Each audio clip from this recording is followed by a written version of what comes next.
Bom, o assunto que eu tenho para falar nesse vídeo aqui surgiu de uma ideia depois de ver o vídeo sobre a adultização das crianças que o Felca publicou no canal dele, que deu aquela viralizada pelo Brasil inteiro. Na verdade, eu não vou falar de um assunto diretamente correlacionado com o que o Felca está tratando ali, apesar de ter uma correlação muito íntima, e vocês vão entender no final desse vídeo. Existe um dano muito grave e que aprisiona as pessoas no vício em conteúdo adulto, que é a falta de referência, a falta de modelos. Vamos falar um pouco sobre isso aqui. Antigamente, e quando eu digo antigamente, eu não estou falando de 50 ou 80 anos atrás. Antigamente, quando eu falo antigamente, é no período da Grécia Antiga. Mais especificamente, no período da Grécia Antiga até o século XVI ou XVII, mais ou menos.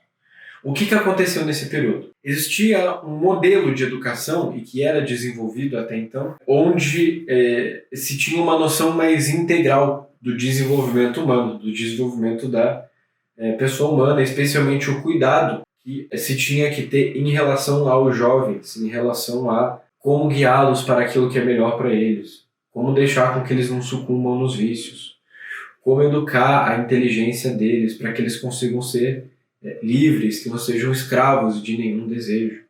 Que é o que começou na paideia grega, a educação grega, chama paideia, se desenvolveu muito bem até a Idade Média, teve um outro grande salto de desenvolvimento, mais ou menos no século XV, com os jesuítas, e depois começou a entrar em declínio. Um dos principais pilares dessa educação era justamente a questão de oferecer, desde a mais tenra idade, modelos imagéticos, ou seja, modelos ao imaginário desses jovens, né? Era muito comum que nesse currículo fosse oferecida, em ampla escala para todos os jovens, uma grande quantidade de referências literárias.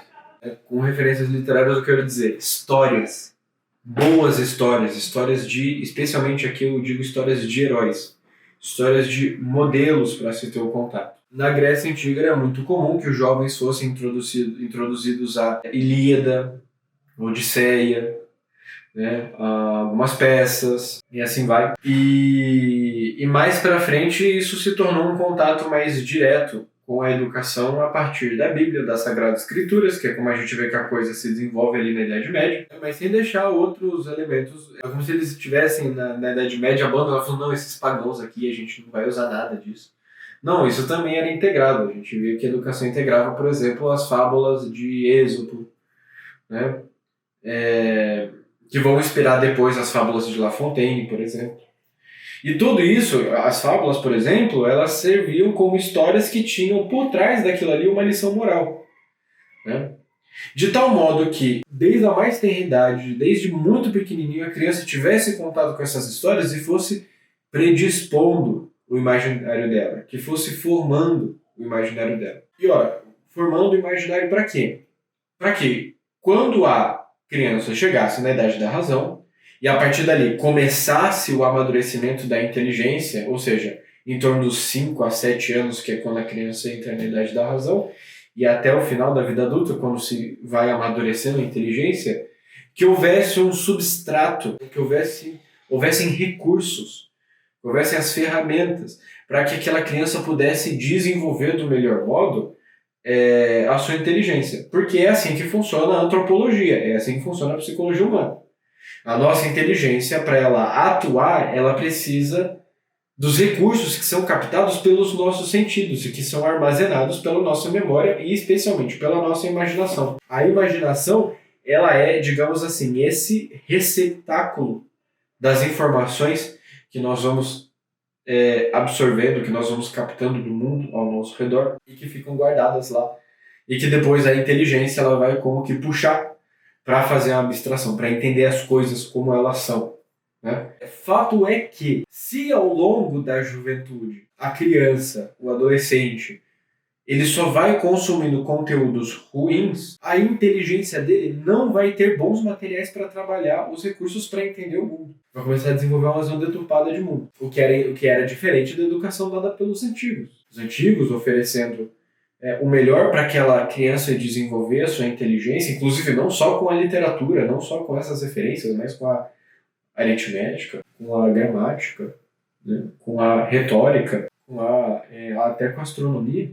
Você tinha ali ciências que conseguiam fazer com que a criança ela desenvolvesse numa excelente potência sua inteligência. Ainda mais, né, considerando a antiguidade cristã, até a Idade Média ali, essa educação foi ainda mais aperfeiçoada, colocando elementos da religiosidade dentro dela. E você pode não ser católico, pode não ser cristão que está ouvindo esse vídeo, mas tem que concordar que representou uma espécie de auge na educação, tanto que foi daí que surgiram as universidades.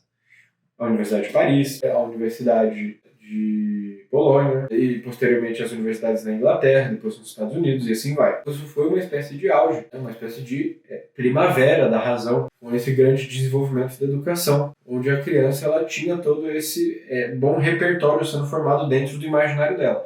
Agora, o que acontece se é dado o oposto, se são fornecidas péssimas referências para a imaginação da criança, para a imaginação do jovem. O que acontece é justamente isso. Né? É o fenômeno que o Felca colocou no vídeo dele. É uma adultização, é uma pornografização. Ou seja, as crianças elas começam a agir de um modo que não condiz com o desenvolvimento natural dela. Por quê? Porque é isso que as referências que estão sendo dadas a elas estão falando para elas fazerem.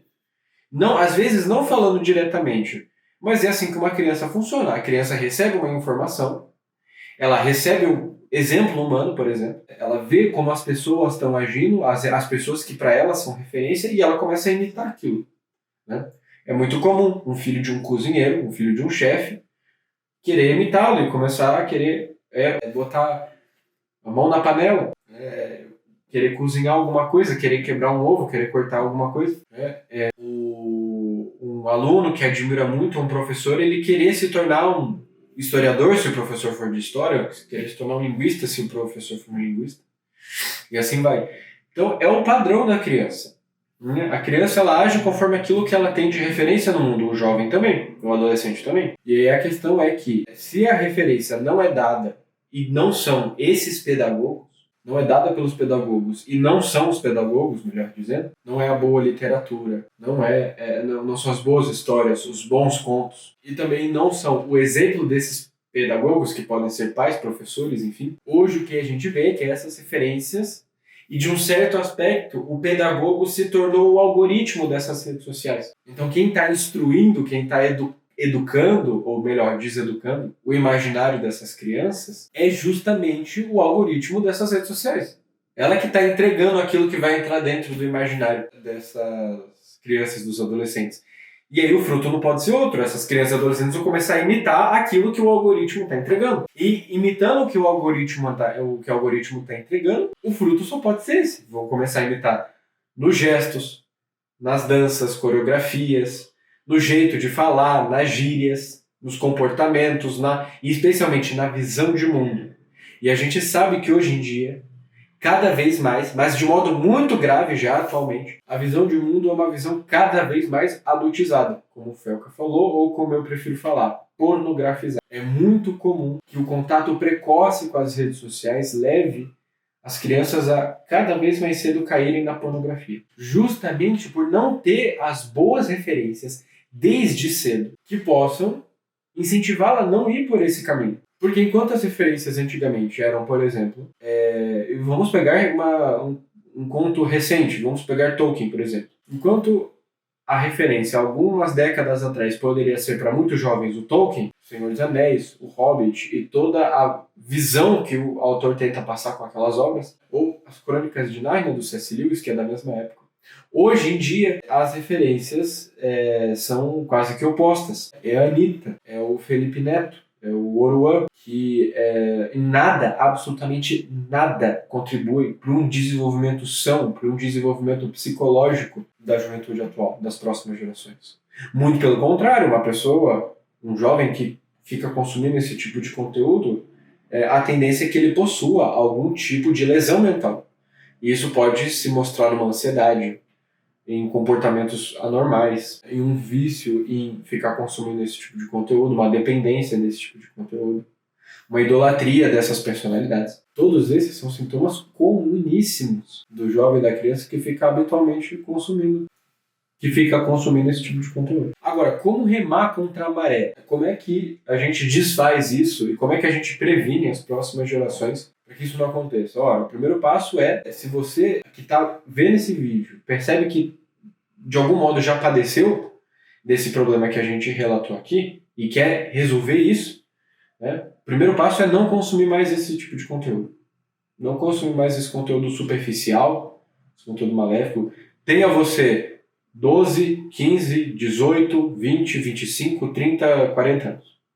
Se você foi pego por isso, né? E isso, de certo modo, acontece desde a década de 80, então adultos também foram pegos nessa. O primeiro passo é parar de consumir um conteúdo que te faz mal. Parar de ser um refém do algoritmo do Instagram, por exemplo. E depois disso, começar a dar ao seu imaginário aquilo que ele ainda não teve. Ou seja, as boas referências. Busque bons livros para ler. Livros da literatura clássica. Busque pessoas que te auxiliem a ler esses livros do melhor modo, se for possível. Bons professores de literatura, bons professores de poesia, bons escritores. Vá reunindo essa bibliografia, vá lendo. A leitura ela é o antídoto para o malefício das telas. Ela é o maior antídoto. A leitura e a escrita são os maiores antídotos para o vício das telas. E é claro que não é lendo 1 ou 2 livros que você vai resolver isso definitivamente, né? Um mau hábito de anos a gente não resolve em 1 ou 2 meses. Isso é um trabalho muito orgânico. Você vai quase que como limpando uma casa inteira, de cabo a rabo. Como se você tivesse entrado numa casa completamente destruída, completamente caótica, completamente suja. E fosse começar a limpar cada um dos cômodos com o maior zelo possível. Agora, se você que está me ouvindo é pai, educador, qualquer coisa do gênero, o trabalho de prevenção consiste no mesmo pilar. Ou seja, você tem que dar boas referências para o seu filho. Não dê telas, dê livros. Ensine-o a escrever bem. Ensine-o a ler uma boa literatura condizente com a idade dele. Se for muito pequenininho, leia em voz alta. Compre bons livros de poesia. Tem tantas editoras maravilhosas de poesia infantil surgindo no Brasil. João Maria, Edições Oratório, etc. E vá alimentando isso no imaginário dele. Se o filho já é mais velho, se o filho já é adolescente, comece a introduzir paulatinamente na vida dele essas boas referências, essa boa literatura. Os jovens costumam amar Senhor dos Anéis, os jovens costumam amar Hobbit, por exemplo. Lewis, As Crônicas de Nárnia, e assim vai, outros contos. Eu não sou a melhor referência para isso. Eu não sou um literiurgo, mas sou um pai, sou um psicoterapeuta de jovens, eu tenho mais ou menos um mapa disso na minha cabeça. Então o recado que eu tinha para esse vídeo era esse. Esse é um assunto muito sério, muitas pessoas não conseguiram ainda sair do vício pornografia porque a casa ainda está suja, o imaginário ainda está sujo. As pessoas não têm boas referências, querem sair de um vício, mas não têm a referência do que seja sair do vício. E dentro dela só tem o conteúdo das telas, só tem o conteúdo pornografizado, só tem o conteúdo erotizado. E a visão de mundo fica aquela coisa bem estreita e bem hedonista, que faz com que o sujeito só casse o prazer e só queira saber de se satisfazer, e isso é um fruto desses maus hábitos. A falta de referências, e no Brasil a gente sofre culturalmente, cronicamente dessa falta de referências, mas principalmente a busca pelas boas referências, é isso que falta. A busca pelas boas referências, a busca pelos heróis, a busca por essa referência, por esse modelo, por esse ideal que povoe muito bem o imaginário e vai dispondo a inteligência a entender o mundo de um modo muito mais amplo, muito melhor, muito mais aberto, que vai no fundo ajudar você, se padece desse vício, largar o vício no conteúdo adulto e com certeza melhorar muito a sanidade mental dos nossos jovens, especialmente se você que está ouvindo é pai, educador. Se você assistiu esse vídeo até aqui, eu te agradeço profundamente. Peço que você deixe aqui embaixo o seu gostei e especialmente compartilhe esse vídeo com outras pessoas que você acha que possam se interessar por esse tema. A intenção desses vídeos que a gente tenta trazer aqui mais ou menos toda semana é justamente ampliar esse tipo de informação e abordagem, aconselhamento para esses problemas tão atuais que estão cada vez mais acometendo uma população muito maior das novas gerações. Espero que você tenha gostado, que você tenha entendido. Agradeço mais uma vez e espero vê-lo numa próxima. Muito obrigado, fique com Deus, até mais.